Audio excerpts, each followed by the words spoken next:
Ως δικηγόρος, καθημερινά αγωνίζομαι, διεκδικώ και υπερασπίζομαι το δίκαιο και την αλήθεια των ανθρώπων που με εμπιστεύονται.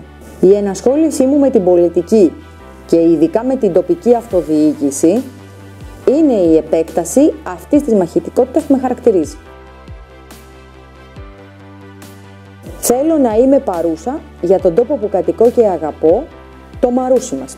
Θέλω να συμβάλλω στη βελτίωση της καθημερινότητας των συμπολιτών μου. Στέκομαι στο πλευρό του άξιου δημάρχου μας, Θεόδωρου Αμπατζόγλου, γιατί το έργο του είναι σημαντικό, είναι μετρήσιμο και αγκαλιάζει όλες τις γειτονιές της πόλης μας.